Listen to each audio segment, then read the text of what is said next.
So my sister died on the 20th of October in Accord Hospice in Paisley after an 18-month battle with cancer, and it was just a unique experience. It was a privilege supporting my sister through that time, but it took me to places that I'd never been before. I experienced things that I never expected to experience in life.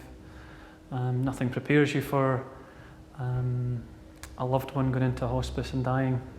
After she died, I just wanted to share some of those experiences by making a short film, and I wanted to include some of Anna's friends in that film and ask them about their memories of my sister and also how they supported her through the cancer journey.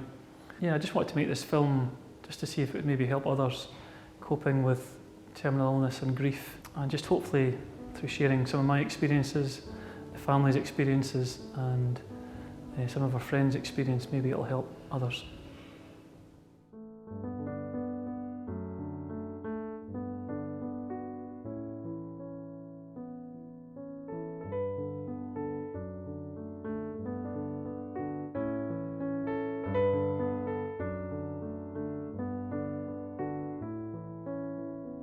I'm Heather Swinson, and I've been a member of Holyrood Evangelical Church for over 40 years.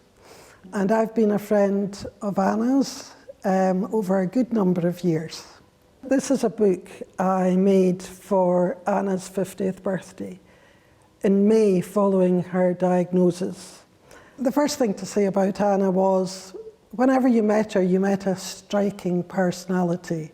With her dark hair and her big smile, she just drew people to her. My name's Shelby, I'm a member of Holyrood Evangelical Church. One of the things that I remember distinctly about Anna is she had a very distinct laugh, and I'm not going to try and repeat it, but in some ways she took life seriously, but she also didn't take things too seriously. So, you know, things like if you broke a plate at her house was just like, it's just a plate, you know. One of the days she was on for teas and coffees, she like knocked over the jug of milk as the congregation was singing the last hymn, and just trying not to burst out laughing about that. But so she was just that kind of, you know, easygoing, fun-loving person. We've got a picture of the congregation here, the Holyrood Church family. Anna, so much part of this. This was at the Durlton Arms shortly after her diagnosis, but there she is, photographing, eating, living life to the full. I just felt that she came to church and offered us herself in every aspect. When we learned about her cancer diagnosis, everybody said, oh, not Anna, surely not Anna. Why Anna? Because she played such a key role in the church. A cancer diagnosis is a dreadful shock, and it's always difficult for those round about to know exactly how much to ask. Do you phone up? Do you not phone? Do you visit? Do you not visit? It's very difficult to judge. She'd send an email round when she had got confirmation of the diagnosis, and that was a Friday night, and we actually had a walk to Durlton on the Saturday planned, and I was just sitting in the car, and I just was thinking, I'm sitting, you know, right next to you, what do you want me to say? And I didn't know the words to say, but at the same time, when I thought I'd raise it a little bit and see if she wanted to bring it up. And I think I said something like, oh, I got your email. And she just brushed over it because she didn't want to make it about her. She just wanted to have a good walk, a good time with everybody walking. And I thought, that's fine, we'll just kind of take it as that. But it was hard. It would have probably been a couple of weeks before she went into hospital. I was on teas and coffees, and she came up to me. Physically, I could see she had lost so much more weight.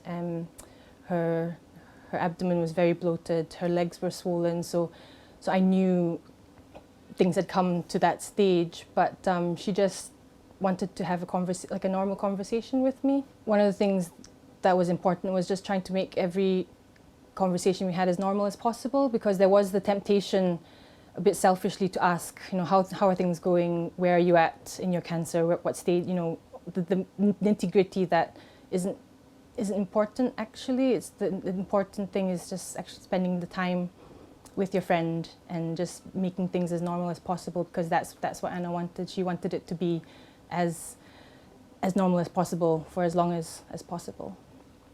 Anna's cancer was diagnosed at the beginning of 2018. Mine was diagnosed in November. I was diagnosed with breast cancer, and we did message one another backwards and forwards, and this business of trailing to the Western for treatments and waiting for pathology reports, you know, these things all take time, and it's a real agony of the soul waiting for them. It really tests you completely because it's such a distraction in your daily lives. What am I going to learn at the next consultation? Are they going to tell me something hopeful or devastating? And so I could sympathise with her in that. The Murray family, we've been privileged to get to know them, especially over Anna's illness when they've been amongst us, and it's been such a privilege to get to know them better. She said it would just be like a wee stroll, but it was actually a huge, massive hill. Pincher Hill. And at the top it was so windy, we had to like cling on, so it was so windy. I think it was last year. Yeah, we went up Ben Ann once. That was one of her favourite hills. That was good. It's not too far away to drive to, and it's a nice walk up as well. She was like, oh, we're almost there, and then it's just a few more miles. We were always just saying she was a bit ill, and I was always just thinking it was just like a sickness bug or something. Yeah, so my sister phoned in sort of February 2018, just out of the blue, saying that she'd been diagnosed with a tumour in her pancreas, but I just had no knowledge of the cancer at all. No idea what a pancreas really was. But a few weeks later, it was confirmed that it was inoperable.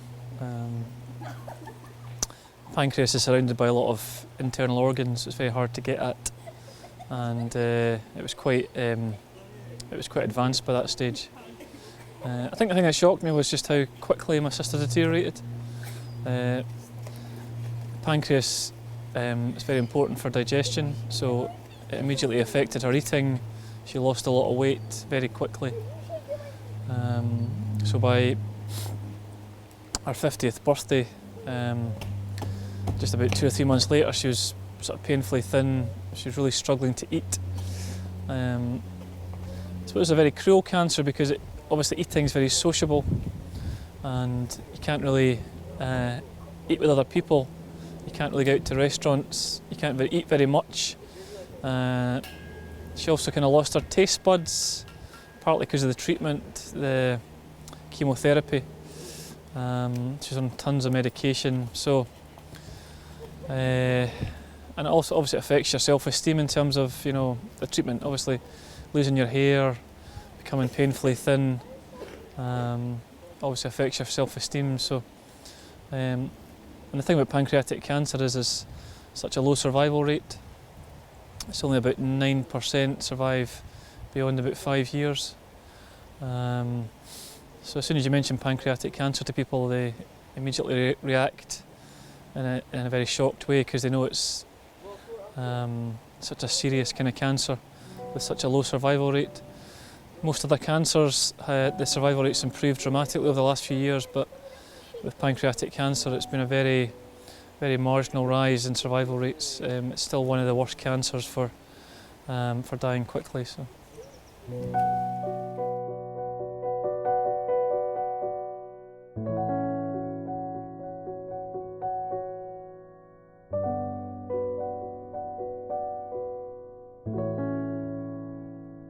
Andy actually had phoned up just a couple of hours before Anna came into the hospice, just to ask a few questions, I suppose, that what to expect when he comes here. The first day that they came in, just getting to know Anna, Andy, their mum, the family, the dogs, everything. It was nice for us to be able to kind of focus on what was important to Anna, which was their family. When Anna came in with her lovely family and the dogs, you know, that is emotional for us. We grow an attachment to them in a very short space of time. You know, you come in and do your daily job and you don't really think about what you're doing. Anna was a great auntie. She was always wanting to take the boys out. Callum was very involved in dog agility. She was always wanting the boys to go walking with her. My sister was very hospitable, so always having us round, usually on a Sunday. But yeah, she was a great auntie, always very concerned about Christmas and birthday presents, wanted to get the absolutely right thing, so we had to have an Amazon link weeks in advance so she could get the absolutely right thing for the boys. And yeah, she was always wanting to please the boys. I think she's very close to Callum in particular. They both had an interest in animals and the dogs and stuff, so her and Callum spent a lot of time together. So these are all the photographs that Anna took. She was a very keen photographer. These are some of the most photographed dogs in the world. These were her last two dogs that she had, Storm and Shadow. This is Storm when he was a puppy. But she had dogs for most of her life. A big part of her life was dog agility, so this is Shadow at dog agility.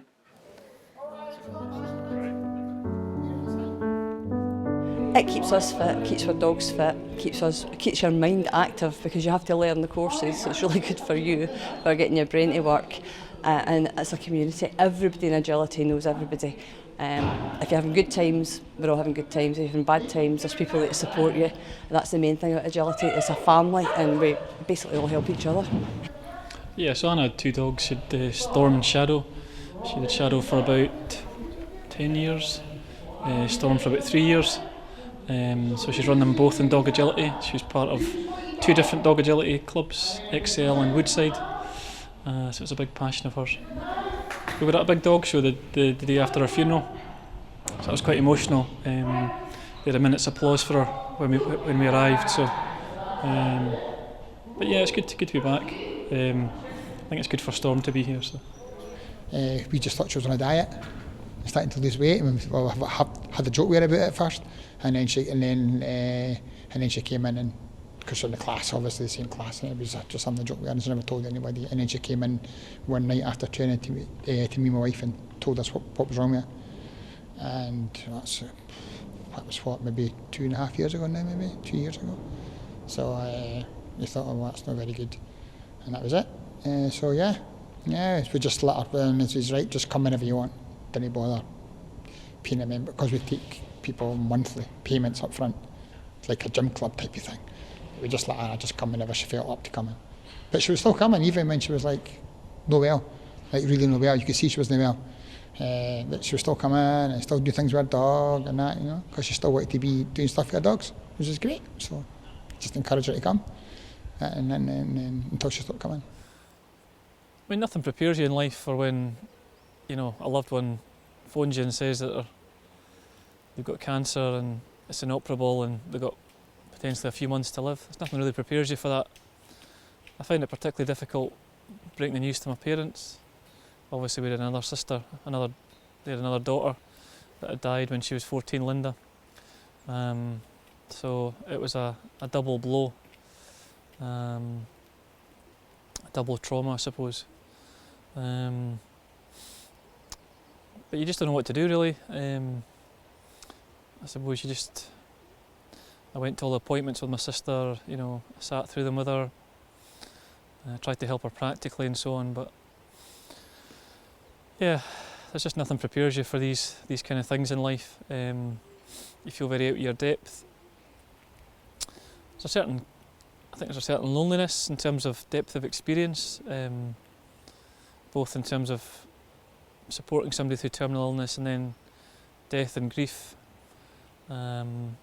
It's very, very hard to articulate your feelings because there's just such a depth of feeling. It's not something you can really put into words very quickly, and I suppose grief is very much a process that takes a long time to come to terms with, you know. Nothing prepares you for kind of walking into my sister's house after she died, and suddenly all these things that meant so much to her were some of them are almost meaningless, you know, all these certificates and rosettes that meant so much to her and so on with the dogs, and yeah, and I think grief is so multi-layered and so complex. Some days you feel you're coping well, and other days you feel angry, you miss the person. But life goes on, you know, and you have to go back to work, and particularly the weeks and months after the death, you know, you're so busy with, you know, organising the funeral and getting the estate wound up and so on. It's hard to find time to grieve, really. I think what I've learned is there's a big difference between sort of sympathy and empathy. You know, lots of people send you sympathy cards, which is lovely, but there's a small group of people that just sit with you through the whole process. People keep texting you and messaging you weeks and months afterwards, you know, and they're just with you through the brokenness, I suppose, which is great. Yeah, grief is something that continues for a long time. It's not something that just you get over very quickly. Yeah, so Esther has been a friend of Anna's for probably about 30 years. She was one of the group of girls that they would go on holidays together. And Esther's a very talented artist, and one of the ways that she's remembered Anna is by doing some paintings of places they've been together on holiday and walking. So I go through my photos and Anna's photos on Facebook, because our Facebook page is still there, and I literally just pick something every day, and then I'll sit down and I'll draw it out. Just memories of what I've done with Anna and things that were close to her, you know.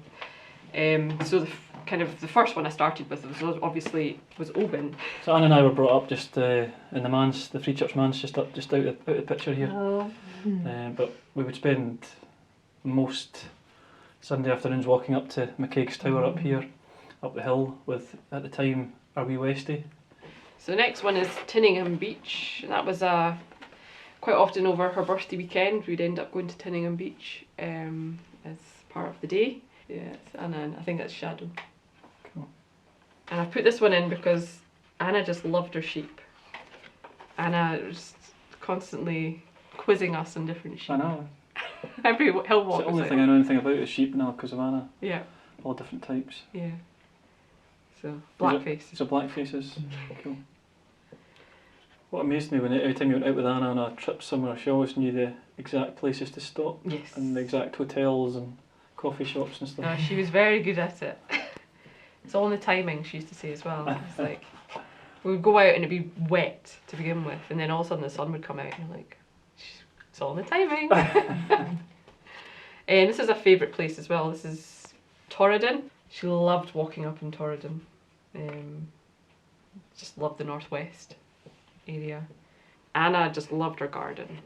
She would come home, I think, from work at night, and she would go into the garden when she could. She had so much energy, didn't she? Yeah. She packed so much into life. Yeah. She just wanted to be outdoors all the time. All the time. 3 weeks before she died, she was at the garden centre with my mum buying new plants for the garden, you know. Incredible. Yeah. In the last couple of years, she was still doing high walks, but she was also very much more aware of doing kind of low level, easier walks that she could get lots of people to go to.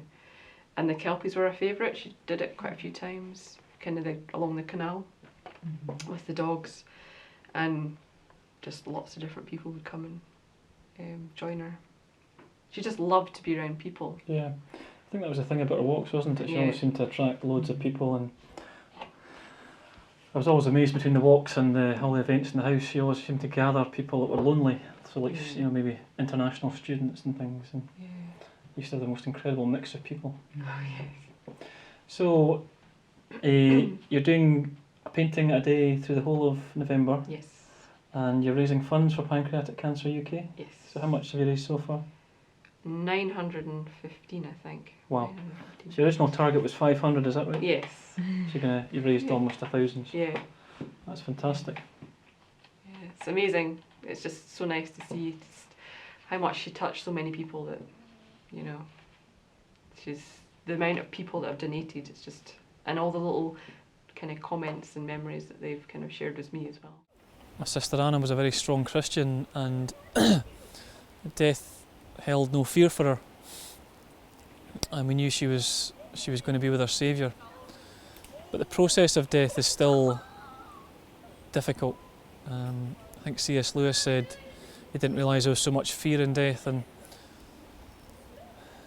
the process of a loved one dying is still difficult and horrible and fearful, even though you know they're going to a better place.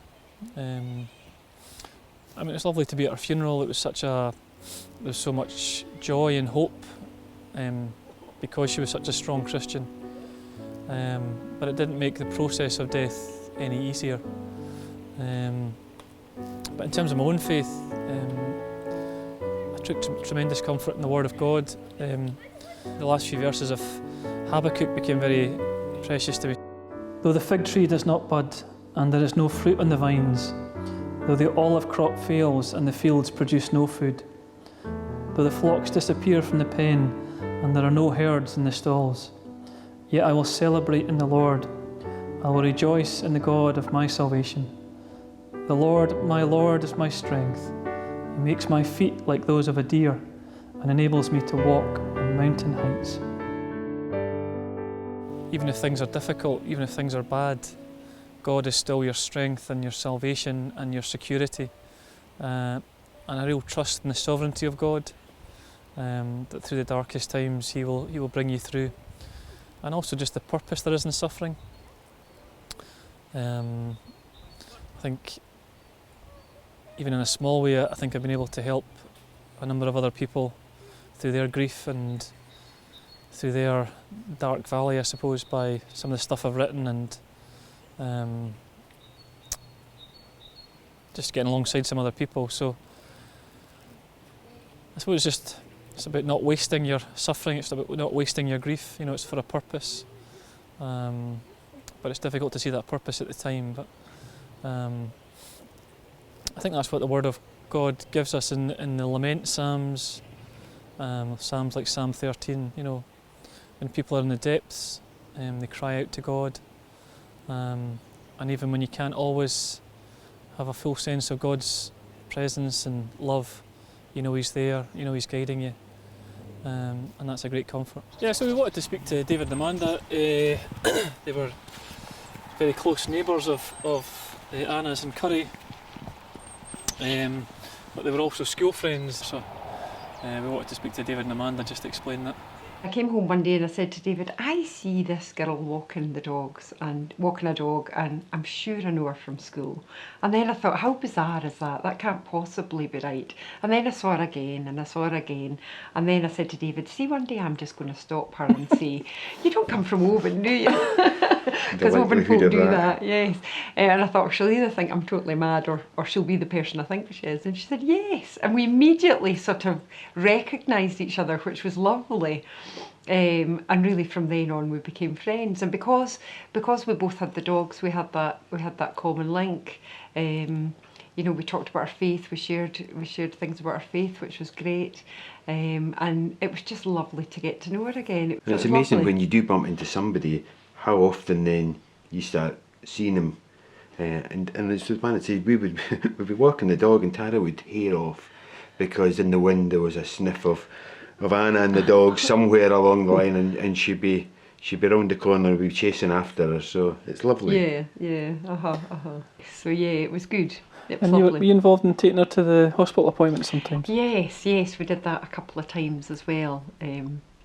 And I've got a wee soft top car, so we had a nice summer day one day going, and I said, do you want the roof down or is it too cold? No, let's have the roof down. So the two of us had our jackets zipped up, and it was a lovely sunny day, but the roof was down, and it was a wee Thelma and Louise moment, toodling about with the car. So yeah, I did that a couple of times for her as well, so just whatever worked in.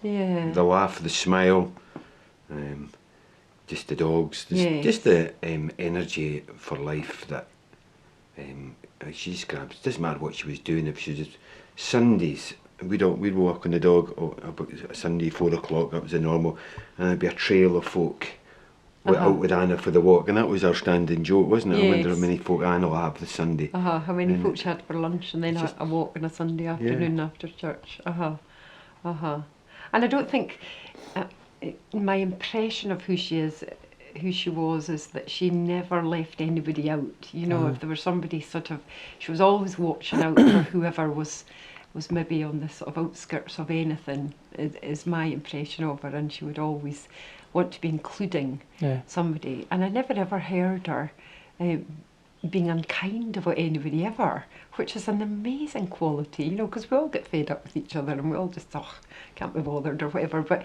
there was never a sense of that with Anna, never ever. You know, an amazing role model. I never heard Anna complain once in over 18 months. Even in hospital, where things were really difficult, and then when she went into the hospice, incredibly positive. You know, the hospice staff said she never, ever asked for anything. It was always the family that would ask for her. You know, there was a contentment about Anna. She'd very much resigned herself to death, I suppose. And I remember the last day she was conscious. I was walking the dog around the hospice, and I came back and I stopped at the ice cream van and got her an ice cream and fed it to her. And I mean, that was 2 days before she died, and you know, we were laughing together. She knew that the end was near, but she remained very positive, always smiling, laughing about all the kind of messages she was getting from her workmates and friends. I mean, she worked two weeks until she died. You know, she kept going. She never gave up, and that definitely helped us as a family. You know, she didn't sort of wallow in self-pity or give up. She kept fighting, which made it much easier for us as a family.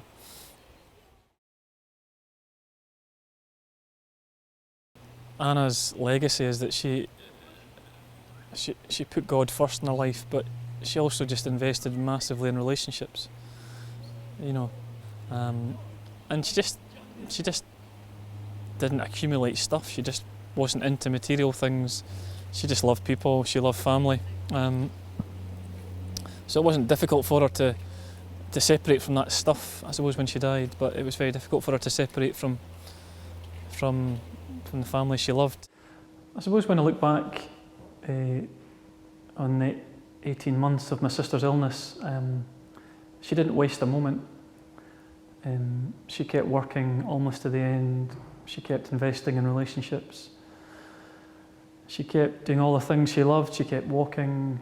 She kept showing hospitality to lots of people. You know, after she died, I wrote a tribute to her on my blog called A Life Well Lived, and to me, my sister is an example of somebody who was full of hope. She knew where she was going when she died, and she didn't fear death, and she didn't wallow in those 18 months. She just grabbed life with both hands, and she was filled with hope even to the end. And she's just an inspiration and an example to me. You only get one life. Live it well, invest in the right things, put God first, invest in people around you,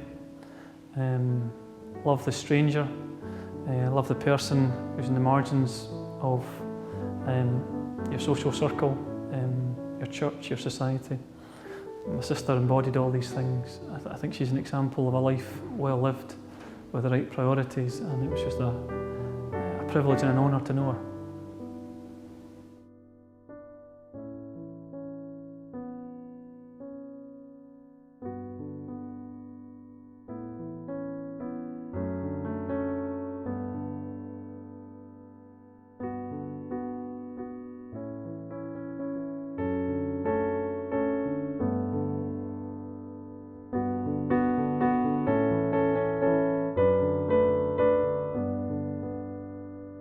Do not be anxious about your life, what you will eat, nor about your body, what you will put on. For life is more than food, and the body more than clothing. Consider the ravens. They neither sow nor reap, they have neither storehouse nor barn, and yet God feeds them. Of how much more value are you than the birds? And which of you, by being anxious, can add a single hour to his span of life?